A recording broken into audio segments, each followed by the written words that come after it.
Good evening, traders. Today is Friday at 5:42 in the evening, and I'm going to start the video off with looking at the E-mini S&P 500 futures, which was an amazing trading day today. This is all that I traded. I nibbled on a little crude oil long after we hit that low at I think it was 92.60.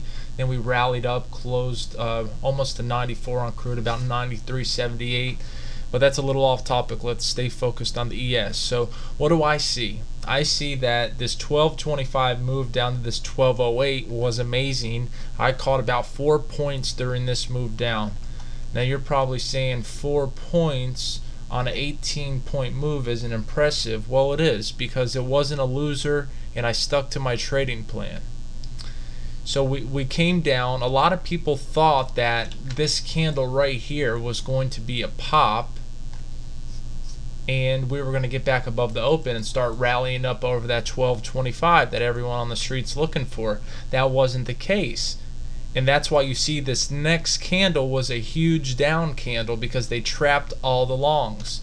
Consolidated here, nice bear flag, broke back down, and then that's where we bottomed. I started adding positions. So I know what a lot of people were thinking. Whenever you see a big move like this, and if you didn't participate in it, your emotions start coming into your trading, which is a huge red flag. You have to be optimistic.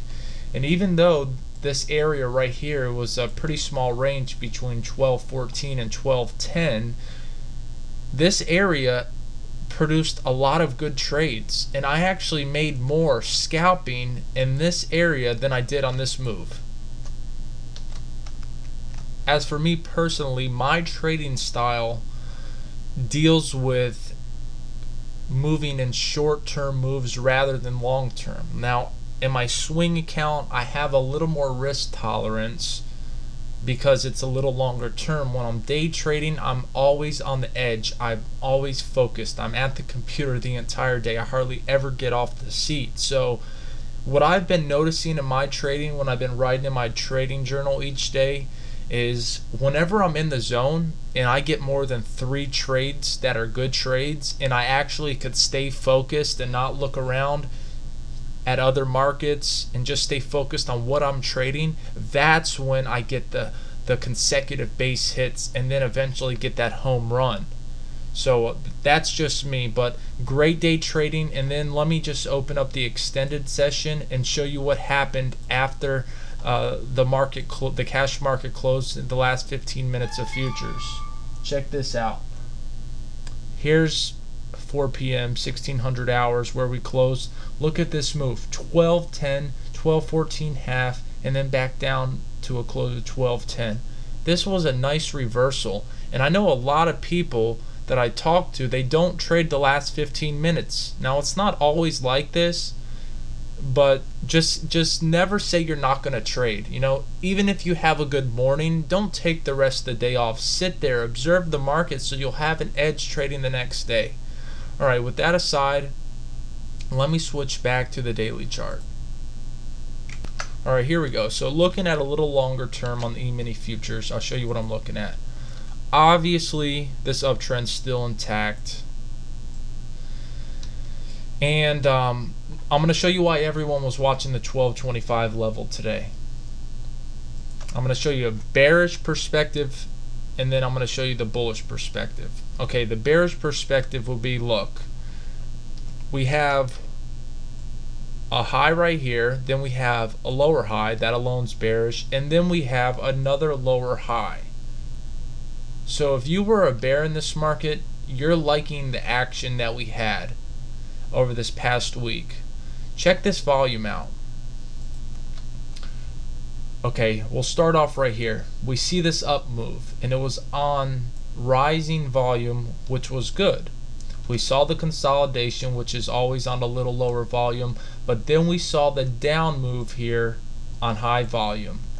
These last 3 days have been on lower volume. And if you're wondering what this moving average is, it's a 5-day moving average weighted by the volume. So it just helps me keep track a little bit when I'm trying to gauge the market. So if you're a bear, you're saying, okay, these last 3 days right here have been on light volume. We didn't hold above 1225 today.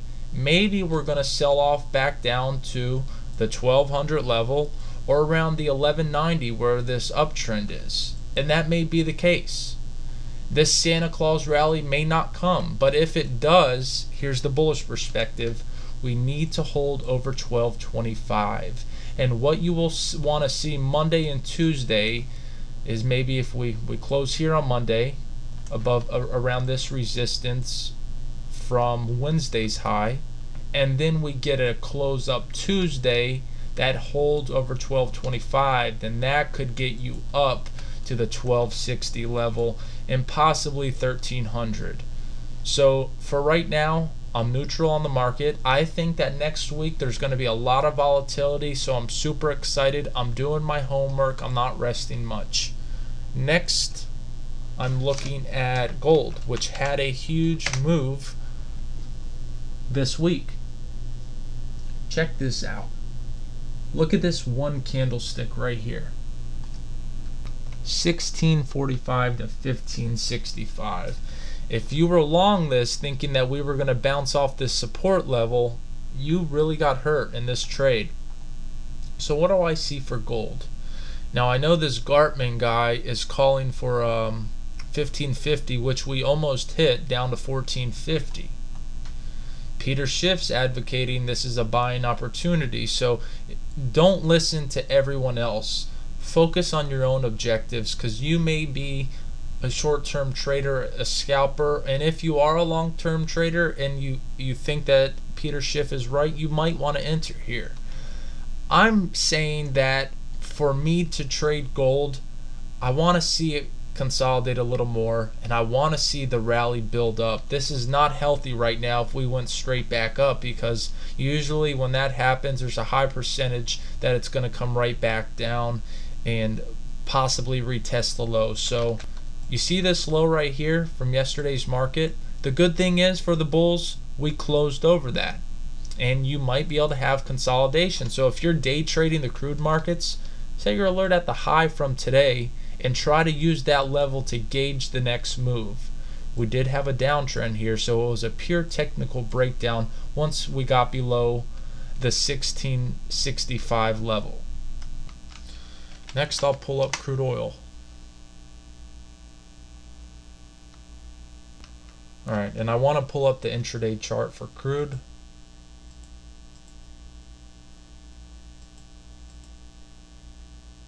Sorry, it's taking me a minute. Have so many charts scattered on my taskbar. Okay, here we go. Alright, so we sold off along with the equity markets because there's a correlation between these two, and we hit the low of 92.52. After that low, we rallied up. What do I think about the crude markets? Well, let's look at the daily chart. We were unable to consistently hold above the $100 level. I don't like that at all. And then we got to 95 and we didn't hold below that. This 95 level is what I'm using to gauge this market. 92.50 to 95. What I'd like to see for a higher move is a little bit of consolidation over the next couple days, and then a move and hold over 95 approximately around Thursday's time frame. I don't want to see it slip below this, else you could definitely get to 90 or 87.5. If you did get to 87.5, that's when I'd feel that it's cheap, and you might want to start entering some long positions, whether you do it in the futures market or whether if your broker allows it, just buy options in the crude market. I don't trade the USO. That's my personal preference. I haven't had luck with it over the years, so I just stay away from it. So that's what I'm looking at in the crude markets. Next, I'm looking at silver. And I'm watching this closely because once it's at a cheap valuation for me, I'm going to start entering in for a long position. But again, just like gold and other commodities that sold off, it's not appealing to me yet. So looking at it today, we did get a bounce and we came off the low from yesterday pretty nicely. I might have to switch to a weekly chart to point this out. Alright, looking at the weekly chart, we had the high of almost $50. We had a print of 49.82, which is a descending trend line. We had two lower highs. Here's one and here's two. So that's bearish. I'd want to see what happens when we get between $26 and $27.5 on this silver's contract.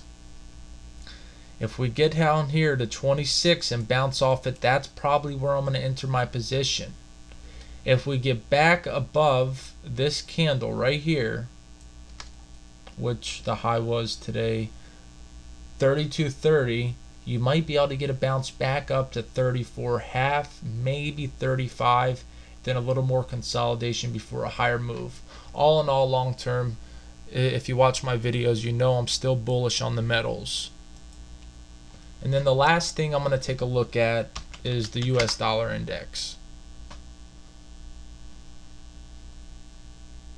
Okay, here we go. Here's that $80 level.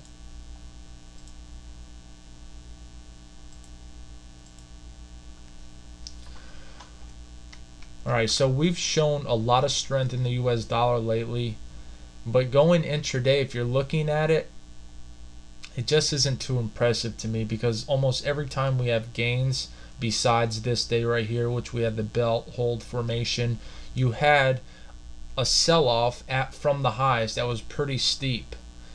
I'm long-term bearish on the dollar. I don't think that there's anything that could change my mind unless Ron Paul gets elected and audits the Fed and throws half of Congress out and changes everything.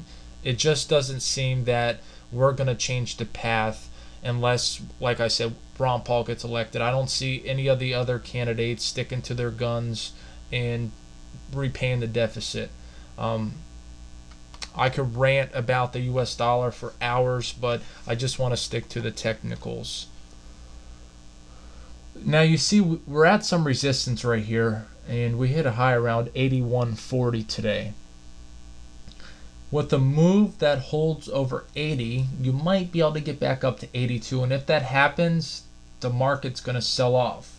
Now just note that there is a really wide correlation between the dollar, sorry traders, I had to take that phone call, the dollar and the S&P 500 index. So if you're a futures day trader, what I do is I watch the US dollar, the Nasdaq futures, the Russell futures, and the Dow futures, and I'm watching them all day along with my strategy comprised of a few things. I'll get into that later to gauge my next moves. So if the US dollar holds below 80 next week, that's where you could get your Santa Claus rally, especially if we slip below the $78 support level. So that's it for this week. I'll try to get a video out either later tonight or tomorrow going over the commodities, the other commodities, the grains and the pork bellies and everything. But if I don't, enjoy your weekend, and I'll get out some day trading videos next week of me trading futures, because I've been doing that a lot lately. I did a video today, but for some reason it wouldn't save. So have a great weekend, traders, and I'll talk to you later.